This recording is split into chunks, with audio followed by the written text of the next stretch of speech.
I began at Holy Family School, then on to St. Bonaventure School, where Sister Mary Lucille of the Sisters of Mercy helped give direction to my life. You know, you weren't always the most quiet student. She started a school newspaper, made me the first editor, introduced me to journalism. That was really not only a turning point in your life, perhaps, but it definitely was a turning point, you know, in my own, that you can encourage and inspire young people to want to get involved in public matters. Sister Lucille insisted I apply to this private Jesuit high school. Every day after school I worked here, painted these lines by hand, answered the telephone, emptied out the poor box, 70 cents an hour, $15 a week. But if I wanted to go to Canisius High School, I had to earn my tuition. If I could make it through Canisius, I knew I could be the first in my family to go to college, even law school. Canisius opened a whole new world. You might say, for me, this is where my real roots took hold. Classmates who were the sons of doctors, lawyers, and state senators, all melded together under one firm hand. I used to say, you guys, mercy is from God, justice is from me. So don't beg. We called Father John Sturm the prefect of discipline. Sometimes he even made it hurt. How important is discipline to being able to engage in a good and fulfilling life? If you're not a disciplined sort of person, you're liable to give in or give up so that you're going to lose out. Father Sturm and the Sisters of Mercy taught respect, preparation, perseverance, lessons of life which still guide me today. If it's Sunday, it's Meet the Press. Tim Russert, NBC News, Buffalo. We're back with Tim Russert, which is kind of scary because these are the elements in the life of Timothy J. Russert that I've discovered on reading his brilliant new book. Irish Catholic, Mercy nuns in grade school, Jesuits in college, safe old ethnic neighborhood, then he moved to a little better neighborhood, worked for a prominent Irish Catholic politician, in his case Pat Moynihan, high school editor. That opened the door for a lot of things. Rooted for Roger Maris against Mickey Mantle for the home run derby to beat the Ruth record.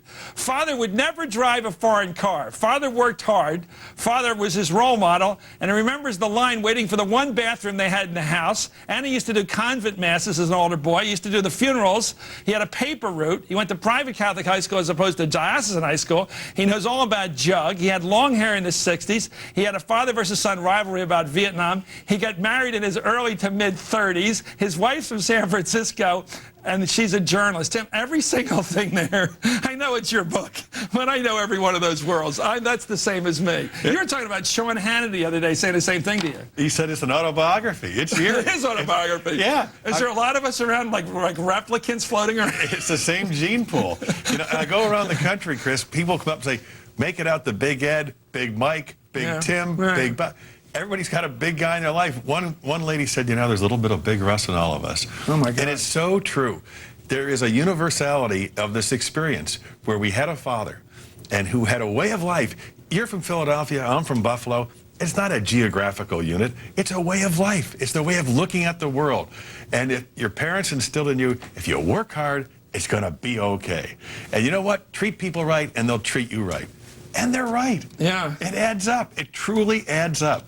And sometimes you say, oh, what do they know? They know everything. It's scary. It is so scary. Well, I think there's a big difference here in these generations. We talked about this the other night, and I got to tell you that I just think that coming out of the Great Depression, and our families are probably very similar in that regard, there was no money around, and it was all about saving every nickel, and it was about working very hard, and there wasn't many jobs, right. You know? My dad had 2 jobs. He said, I'm lucky I had 2. Some guys couldn't find one. That's the way he looked at it. Yeah. Never whine, never complain. Can you imagine getting up 30 years of your life? Yeah. And lifting garbage cans? Or finally well, I have to tell you, the one point in the book I did get emotional, and I don't often get emotional, but the part of the book about you working on the trucks that summer, and everybody can imagine this, the smell, the grime, the sweat, and you talk about how much heavier it was for your dad to lift up the bucket all the way up on the top, because the old kind of garbage trucks, they didn't have the big rotator thing. You had to throw it up over the top, and you're Talking about that. Absolutely. The hard work. I mean, imagine what it did to your heart muscles, let alone anything else, throwing it up there. And these were houses in Buffalo that had 2 families. Every house had 10 to 12 garbage cans. And you pick them up to the shaker would shake them down and throw it back down. And then when the truck went to the dump, you had to bring the cans back around the house. It was full service back then in Buffalo. You know, the other thing about, my neighborhood when I grew up, North Philly, which was a tough neighborhood, it's changed dramatically now. When I go back and tell people I'm from Nicetown, Philadelphia, but anybody watching right now knows the difference. But you got the Polish neighborhoods next to the Irish neighborhoods, and all these interesting things about how clean the poles are. Like you were talking about how, as you were leaving their homes, you could look back and they had the hose, and they're already spraying the hose through the garbage can to clean up, whereas some other people weren't so delicate about it. We kidded all the time. We all wanted to work in the Polish neighborhoods because the garbage was so neatly packed. One of my buddies said they got bows on it. I know, you said that. It was so, But the other thing, the Polish neighborhoods, my grandmother, Rose Conroy, used to say, every time we went to the Polish neighborhoods driving around North Philly, they'd have all their, their blankets out the window. Didn't he do that? Oh, sure. Don't air them out. That was an old Polish tradition. She'd say Polish. And my grandfather, his next door neighbor was the only guy that had moved out of the neighborhood when it changed racially completely, and there's only 2 white guys left in the neighborhood. And he'd say, nice fella, Polish. It was just the way these guys talked. Well, compare that to the clam stands on the west side, where the old clam shells thrown in the can on a Friday night, and you go by on a Monday morning and try to pick that up. Forget it, the worst. But my dad... But the job is really tough, right? It's hard. It's hard. It's grubby. It's grimy. And you realize, man, you got to really have to need work in order to do this. But you do it. And I learned now, I think about it, my dad taught me so much by the quiet eloquence of his hard work. Yeah. That's the lesson he taught me. To work is to pray. Absolutely. You ever hear that? Absolutely. I say to kids, all work is good, and they don't believe me. I say, all work is good. Yeah. And we're back to talk about, man, expressing that so well. Big Russ, I think this book must be #1 everywhere. It will be. Anyway, Tim Russ will be right back. You're watching Hardball. Not exactly Hardball tonight on MSNBC. Follow all the action in the battle for the White House. Sign up for our free daily email. Just log on to our website, hardball.msnbc.com.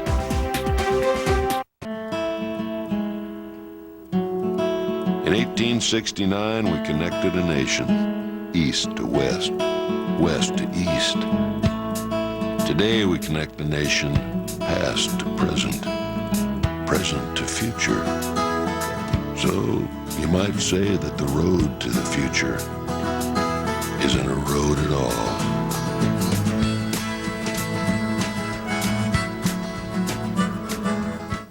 Millions of people have high blood pressure. Are you one of them? New medical guidelines state that less than 120/80 is a normal blood pressure for most adults. High blood pressure medicine is recommended for numbers at or above 140/90. Fact is, about half the people already taking prescription medicine still haven't gotten their numbers down enough. And every day your numbers are not where they should be, you could be damaging the tiny vessels that lead to your brain, eyes, and heart. So how can you work with your doctor to help set and reach your BP goal? Get with the program, the new Take Action for Healthy BP program from Novartis. Find out if it's right for you. It's simple and comes with a money-back guarantee. Ask your doctor for a Healthy BP pack. You'll start with a free 30-day first-time trial prescription to help you reach your goal, plus free blood pressure tools, including your own BP monitor. So get with your doctor, get with the program, and get your numbers down. We have X-ray vision. We can see the little boy inside the man, the surfer inside the school teacher. And we've used this gift to build a special machine, an all-wheel drive vehicle that blends agility with ability, a perfect union of muscle and grace. Introducing the completely redesigned Subaru Outback, the one vehicle for the both of you. Works for us. The new Subaru. Imperfect. A day at the beach is truly a day at the beach. When you get thirsty, cold water is always at hand. And there's never a cloud in the sky, unless you need one. Of course, life isn't always perfect, so there's Walgreens, open every day, many 24 hours, with everything needed to take it easy. That's life. This is Walgreens. Tomorrow, imprisoned by Saddam, a Pulitzer Prize-winning reporter tells Chris about his amazing journey to freedom. Hardball, tomorrow at 7 on MSNBC. Tomorrow on Countdown with Keith Olbermann. Is your neighbor a closet conservative or a lurking liberal? Wanna know? Now you can find out if they're secretly donating big bucks to their political darlings or your political foes. But should you be allowed to know? Countdown with Keith Olbermann, tomorrow at 8 on MSNBC. We're back with Tim Russer. We've been talking about his book we were last night as well, big bestseller. You know, I'm trying to think about how your life changed. Everybody's who's been lucky has, and you've been lucky.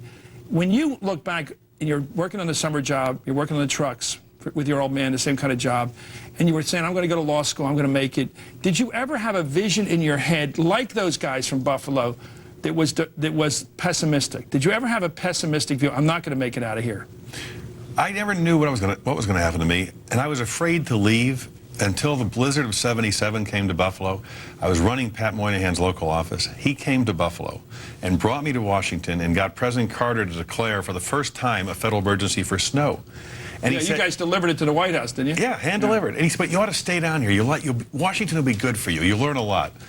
And then, Chris, after a couple months, I said to him, Senator, I'm not sure I'm cut out for this. There are a lot of ideological guys here who are really well-read and are having these amazing debates that I don't feel comfortable having. But they're all wrong, by the way. But well, go ahead. I've been watching them. Go ahead. But I said, I think I'm well-educated, but I don't think I fit in. Yeah. And he said, let me tell you something. What they know, you can learn. What you know from growing up the way you did, from your dad and lifting garbage and on the streets of South Buffalo, they'll never know. It changed my life. And I began to think, you know what?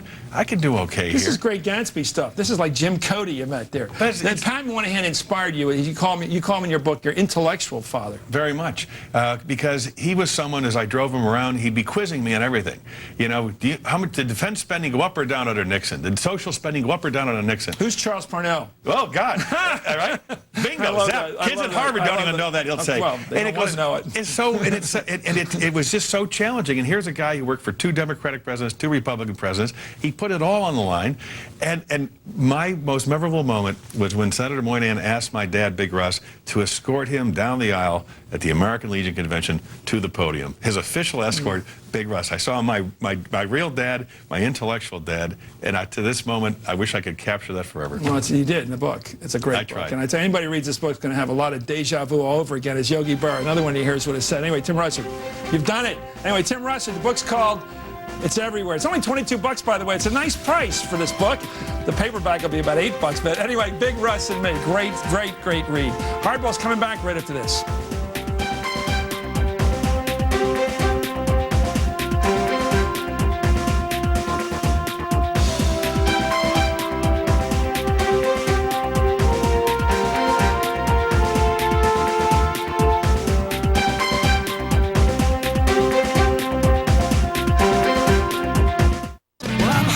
If you crave jumbo shrimp, come to Red Lobster for sweet coconut shrimp, shrimp scampi, or crunch fried shrimp, each with biscuits and salad for just $10.99. Only at Red Lobster. For the seafood lover. Smart. After we tell you that the Odyssey from Honda has been named by IntelliChoice as the best overall value in its class for 2004, and after we point out that the Odyssey received a 5-star crash test safety rating, there's really only one thing left to do. Offer an irresistible lease, of course. Smart. Very smart. For a limited time, lease an Odyssey EX with a rear entertainment system for $259 a month for 24 months.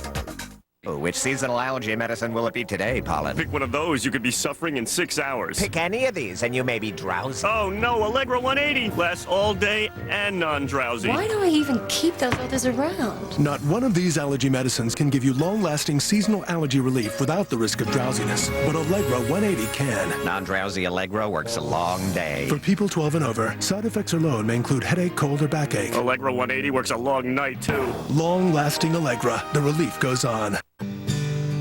We see Sophie designing,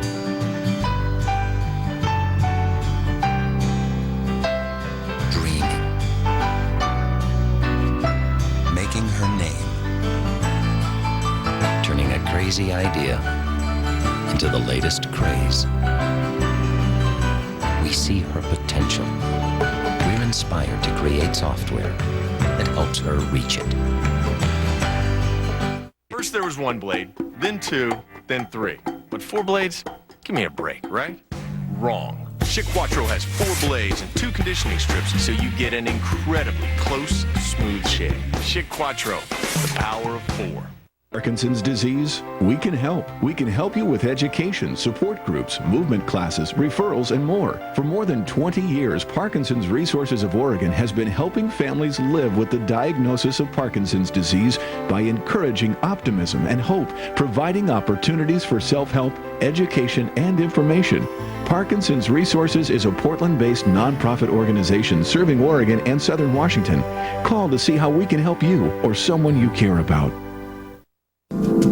Just over the horizon and beyond your expectations awaits the perfect vacation adventure in Nebraska. Discover it at world-class attractions, wrapped in a rich heritage of cultural and artistic diversity. Nebraska, where the possibilities are as endless as your imagination. Get your free copy of the official Nebraska travel guide and plan your visit today. This half hour on Hardball, U.S. forces raid the headquarters of Ahmed Chalabi, once the Bush administration's main man in Iraq. Ambassador Richard Holbrooke will join us. Plus, President Bush meets with Republican congressmen to stop GOP infighting. Senator George Allen will be here to talk about that. But first, the latest headlines right now. Hello, everyone. I'm Melissa Rayberger, and here are the headlines. Jury selection for Scott Peterson's murder trial is moving into the final phase. After nearly 9 weeks, a pool of 76 potential jurors has been selected. Attorneys are scheduled to begin choosing the final 12 and 6 alternates next Thursday, and opening arguments are set for June 1st. A Portland, Oregon attorney arrested 2 weeks ago in connection with the Madrid train bombings has now been released. Brandon Mayfield was freed after Spanish authorities said fingerprints found on a bag near the bombing scene belonged to an Algerian. It was previously thought the prints were Mayfield's.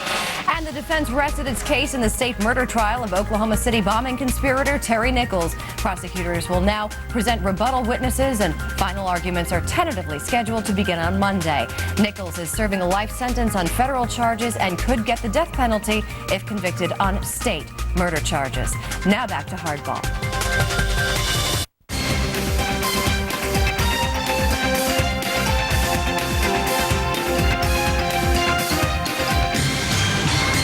Tonight, new allegations of prisoner abuse at a second detention facility in Iraq. NBC's Campbell Brown has this exclusive report.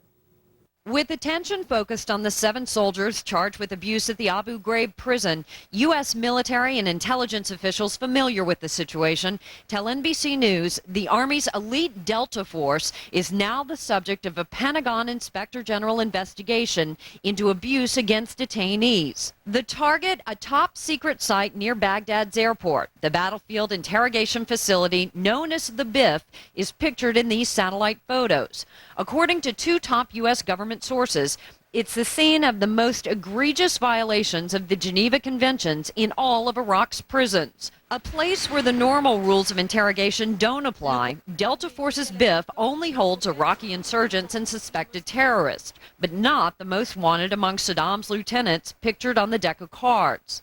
These sources say the prisoners there are hooded from the moment they're captured. They're kept in tiny dark cells. And in the BIF's 6 interrogation rooms, Delta Force soldiers routinely drug prisoners, hold a prisoner underwater until he thinks he's drowning, and smother prisoners almost to the point of suffocation. All that would be violations of the Geneva Conventions. The conventions do not apply to stateless terrorists, so-called non-enemy combatants like al-Qaeda suspects caught by the U.S. in Afghanistan. But as Secretary of Defense Rumsfeld has made clear, the Geneva Conventions do apply in Iraq. Iraq's a nation, the United States is a nation, the Geneva Conventions applied. They have applied every single day from the outset. So does Secretary Rumsfeld know about the BIF and what goes on there? Several top U.S. military and intelligence sources say yes, and that he, through other top Pentagon officials, directed the U.S. head of intelligence in Iraq, General Barbara Fast, and others to bring some of the methods used at the BIF to prisons like Abu Ghraib, in the hopes of getting better intelligence from Iraqi detainees. The Pentagon's top spokesman in Iraq says the military will not comment on the BIF or what goes on there. He was unwilling to even confirm or deny its existence. General Fast declined our request for an interview due to the ongoing prison abuse investigation, one that so far yielded charges against only the military's lowest ranks. Campbell Brown, NBC News, Baghdad. This evening, a senior Pentagon official denied allegations of prisoner abuse at battlefield interrogation facilities operated by Delta Force in Iraq. And he said the tactics described in Campbell Brown's report are not used in those facilities. Also in Iraq today, U.S. forces and Iraqi police raided the home of Ahmed Chalabi. Chalabi is the leader of the Iraqi National Congress and a member of the Iraqi Governing Council. He's the former Iraqi exile who sold the U.S. faulty intelligence on Saddam's weapons of mass destruction arsenal. He's been the #1 ally of hawks in the Defense Department in pushing the case for war. He has close ties with Vice President Dick Cheney, and the joke is he got his country back through the Vice President's office. Chalabi said his office was ransacked today and described his relationship with the Coalition Provision Authority as non-existent. I am America's best friend in Iraq. If the CPA finds it necessary to direct an armed attack against my home, you can see the state of relations between the CPA and the Iraqi people. Richard Holbrooke was the United States ambassador to the United Nations under President Clinton. Mr. Ambassador, thanks for joining us, Richard. Let me ask you about this. A lot of people have been trying to figure out how we got involved in Iraq. What was the role that Mr. Chalabi played in our initial decision to try to go in there, overthrow that government, occupy it, and reform that government? Before I answer that, I just want to say about this raid this morning that it is a baffling event. To be sure, Chalabi's a crook and has been indicted for embezzling in Jordan for 20 years, but the timing of it's amazing. Maybe they're looking for those missing weapons of mass destruction, which Chalabi alone seems to know where they are. Well, you know, he did. I know the joke and I accept it, but you know, this guy has played an amazing role. Didn't he sell the newspapers in New York and the other papers around the country that there were weapons, that this was going to be a fairly easy takeover of that country? In the 40 years, believe it or not, since I first came to Washington, I have never seen a foreign official or outsider play the role and policy that he played, with the possible exception of the Saudi Arabian ambassador, Prince Bandar. Right. He had a whole coterie of government officials, political figures, and journalists believing everything he said. The amazing thing about today's event is that it took place. Of course he's a crook. Of course he should be out. But why now, with 40 days to go and chaos breaking out, the wheels coming off American policy in Iraq? What happened? And now Rumsfeld says today in the Congress that he didn't know it was going to happen. What's going on here? Is the administration out of control? Or does Rumsfeld not know what's going on? Did Wolfowitz know? Did the Vice President know? Did Abizad know? Did Jerry Bremer know? What's going on? Well, a few weeks ago, I asked Secretary of Defense Donald Rumsfeld if he trusted Chalabi. Let's take a look at what he said.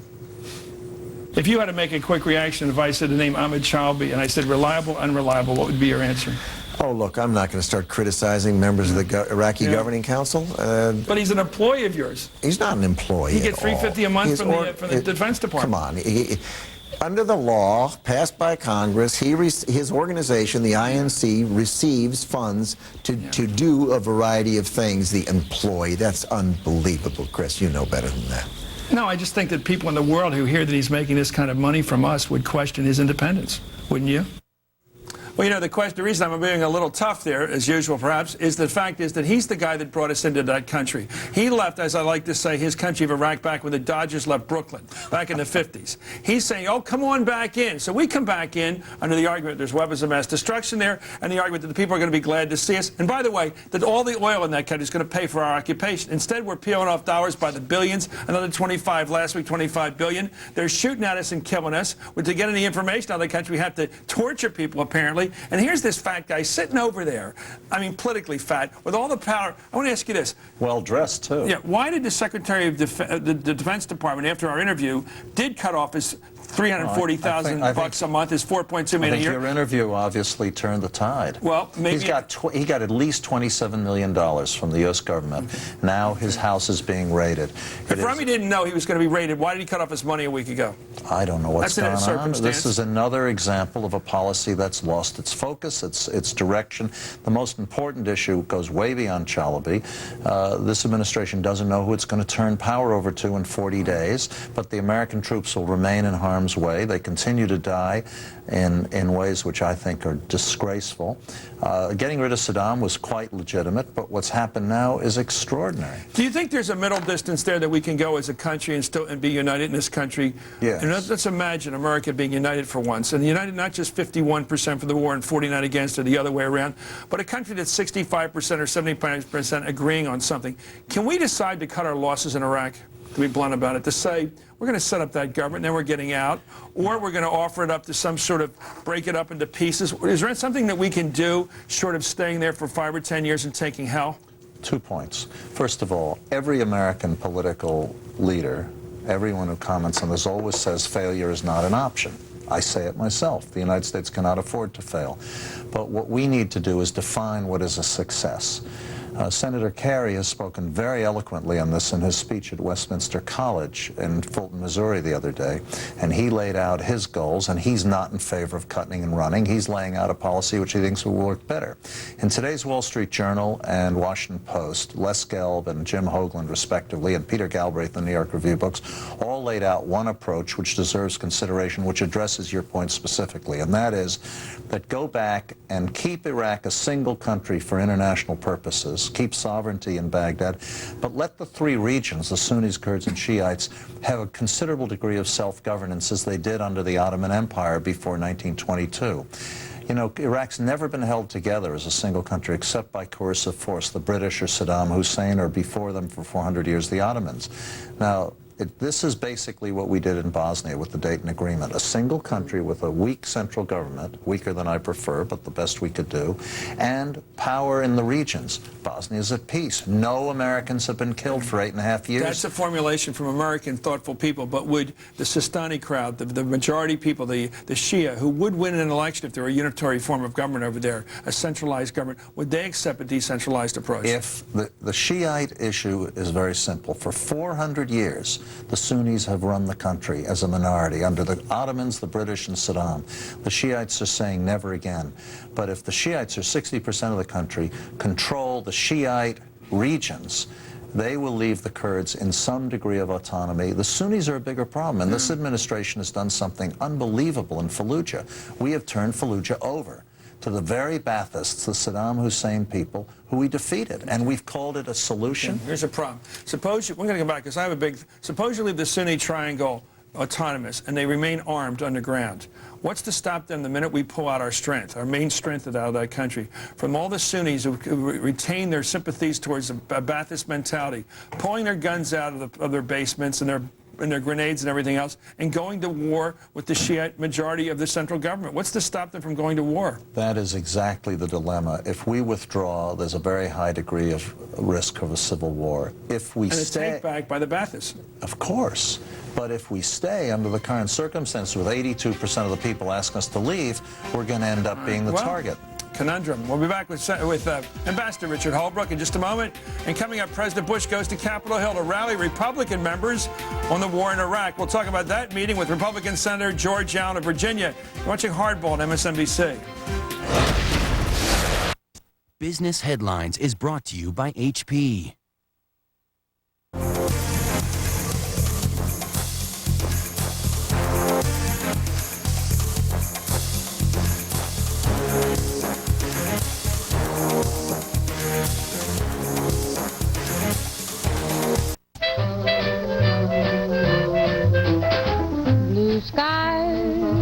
Smiling at me, nothing but blue skies do I see.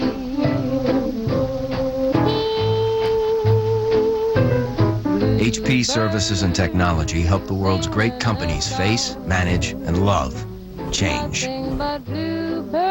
HP. Invent.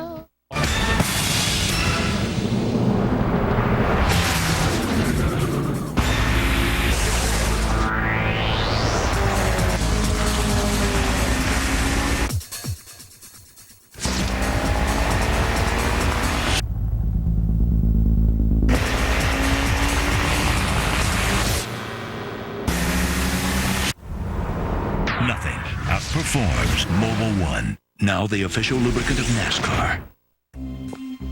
Someone in your company is stealing from you daily, and it's not human. Don't let your printer steal company profits.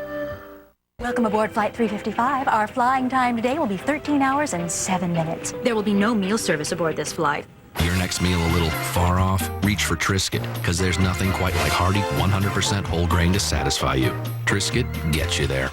Coming up, more with Ambassador Richard Holbrooke when we come back. And later, President Bush tries to put an end to a simmering Republican civil war. Hardball, back in a minute.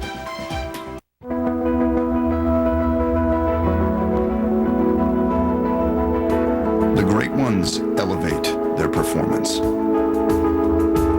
On the biggest stages, with the highest stakes, they're able to summon something extra, and by sheer will, produce wonders. As a global energy leader, expect big things from ConocoPhillips, and watch our performance elevate. Everybody tells you how to take care of your baby, but you know better. Children must have good table manners. Picking up your children too much will spoil them. Nap time isn't playtime. Use expensive diapers. They're the only ones that won't leak. Oh, please. Loves aren't expensive, and they're the only diaper guaranteed to help prevent against leaks or your money back. I don't think Niagara Falls could get through. When in doubt, overdress your baby. Live, learn, get Loves.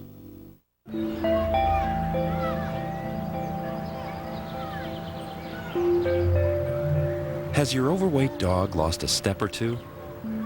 With new Pedigree Weight Loss, all other diets are history. With the most protein of any dry dog food, it's designed to help dogs safely lose 10% of their body weight and get them back up to speed. New Pedigree Weight Loss and weight maintenance to help keep the weight off. 2 simple steps to a healthy dog.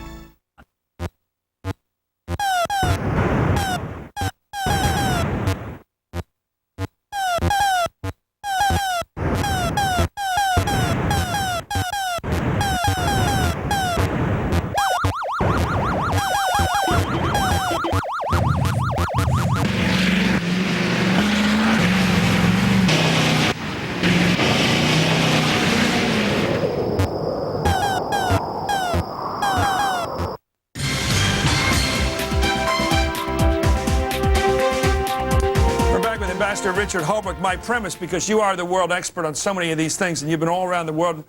You know, it seems to me they love, in this administration, a lot of Americans do this because we just love the fun of it, taking shots at the French. But the French were in Vietnam before us.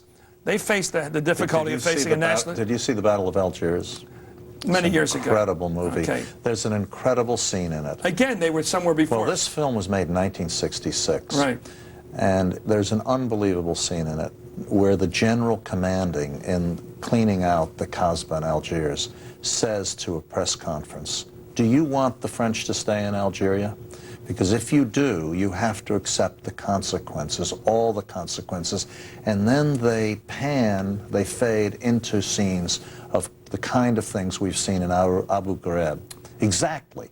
This is a 40-year-old film. Torture scenes, interrogations, the whole routine. Yeah, they don't do dog leashes. And why is that? Because you have to get information from an underground if you're going to beat it. Well, in an urban fighting particularly, which is even worse than Vietnam-style triple canopy jungle fighting, this kind of thing happens. But the question about these photographs in Abu Ghraib is that it seems to me to be more than just a handful of people at a low level. There was some kind of climate or culture that allowed it. I don't know enough about it. We're going to find out about it.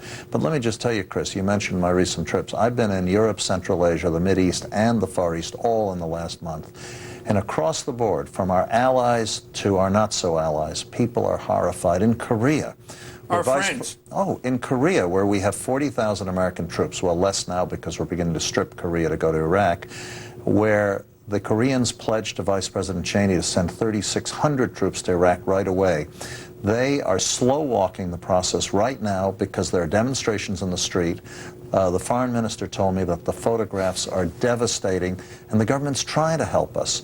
In the Central Asia, they are very worried because these are Muslim, moderate Muslim countries which don't want to see the spread of fundamentalism. Europe, you know the story already.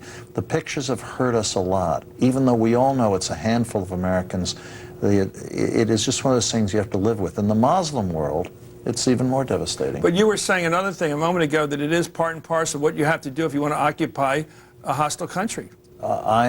Is there any other way to break the back of a resistance than being tough? I am not in favor of violating the Geneva Conventions, because I think it puts our own troops at risk. It was simply that you mentioned the French, and my mind immediately went to that incredible scene in that film. By the way, 6 months ago, the Pentagon, in its screening room in the Pentagon, showed a film to its people. What was it? The Battle of Algiers. So even the Pentagon saw that film as a seminal film for us to learn from and study from, but the lessons aren't good. Why didn't the ideologues who pushed this war see this coming? The occupation, the interrogations, all this horror. Because, as Congresswoman Jane Harman said in a meeting I had with her earlier today, she said they had their dream. Democracy would spread from Iraq. The route to Jerusalem ran through Baghdad. Chalabi was good. They had a series of myths which they clung to in the face of escalating evidence to the contrary. A good policy badly carried out becomes a bad policy. Getting rid of Saddam Hussein was a reasonable goal. But Al Gore, Bill Clinton, John Kerry would have done it completely differently. John Kerry voted for the war resolution. Would John Kerry have taken us to war? John Kerry voted for the war resolution, which I also supported, but none of us, including Senator Kerry, with whom I've talked to this many times, could have imagined this level of mismanagement of the war. But you're advising Senator Kerry. Would he have taken us into Iraq?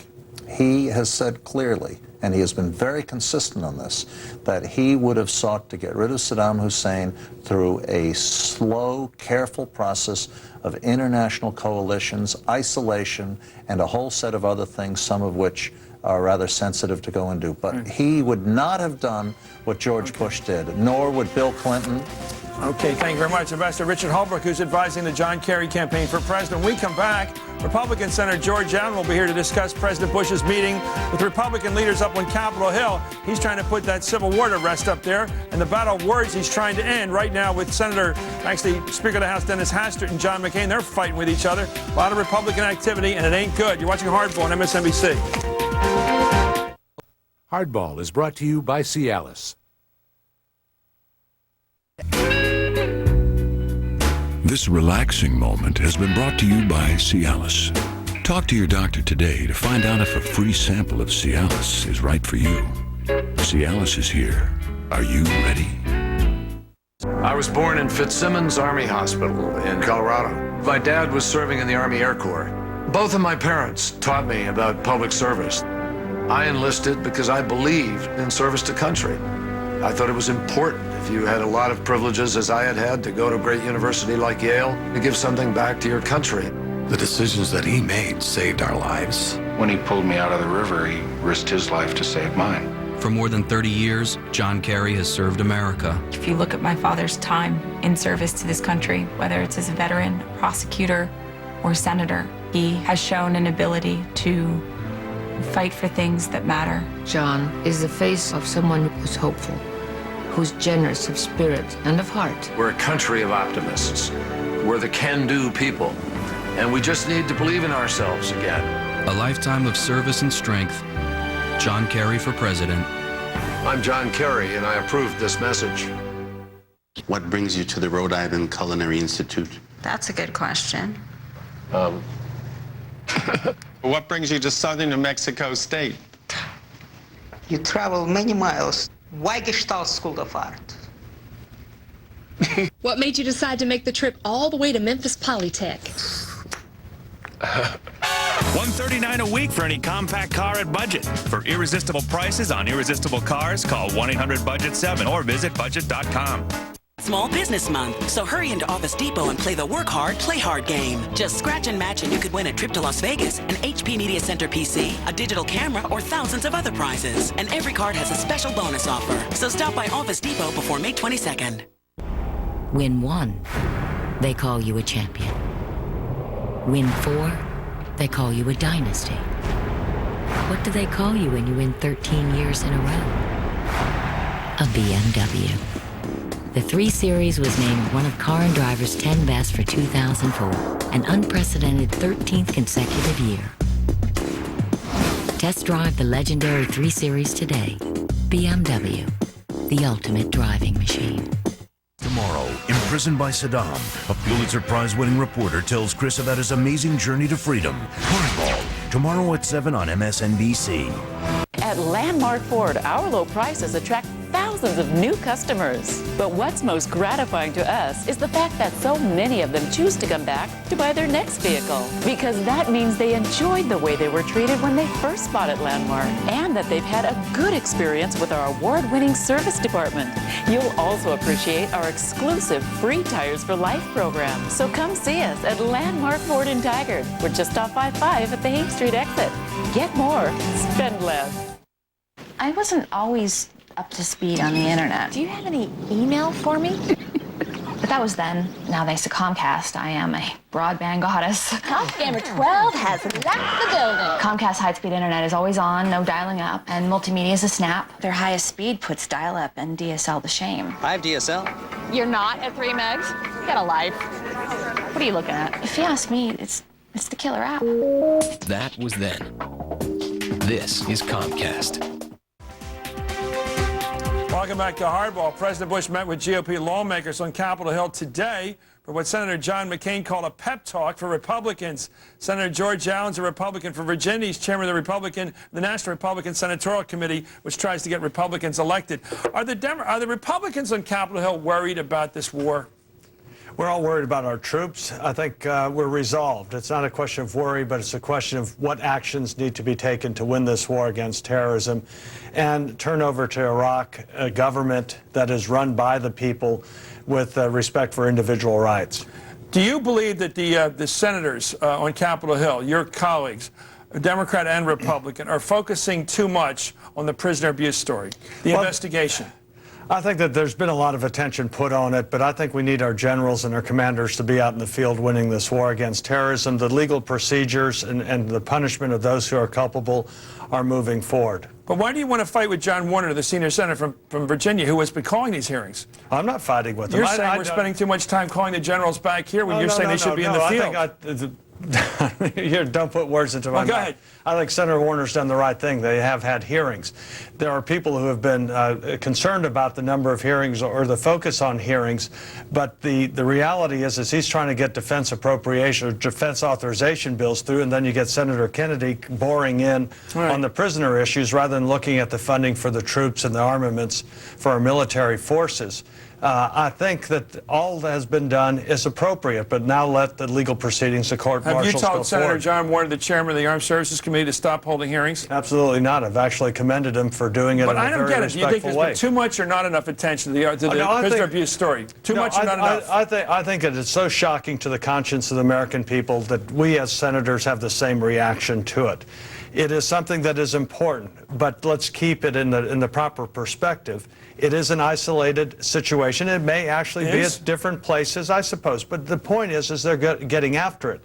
Why do you say it's how do you know it's an isolated situation? Because if you look at what the command and the requirements are, it seems to me that if there are any of these sort of things going on, they're an aberration.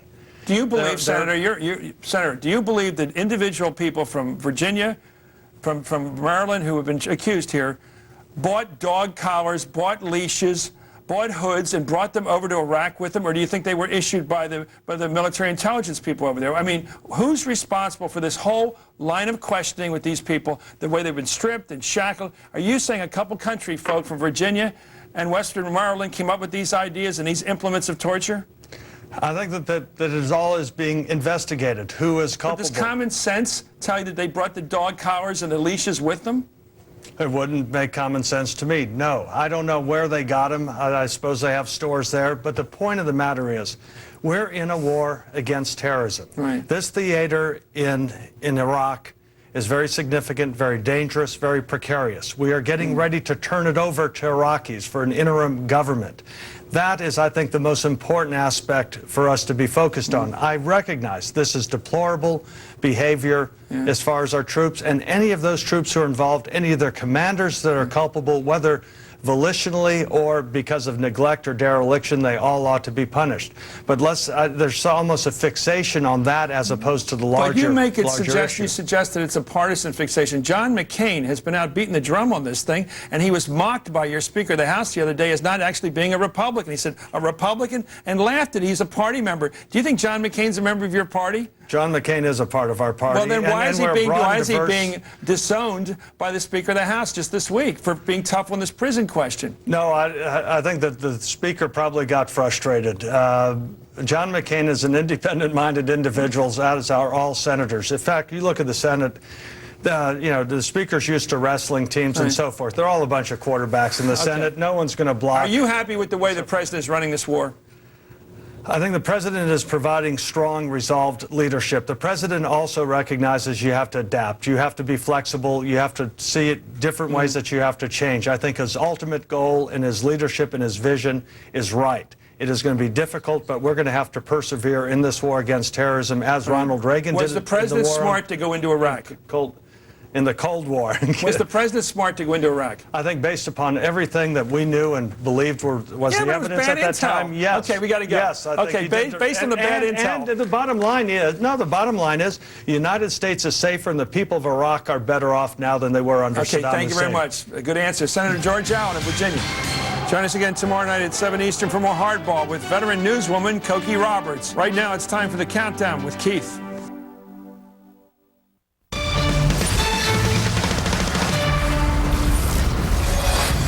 Which of these stories will you be talking about tomorrow? New photos. In these, the detainee is dead. New politics. He describes himself as America's best friend in Iraq.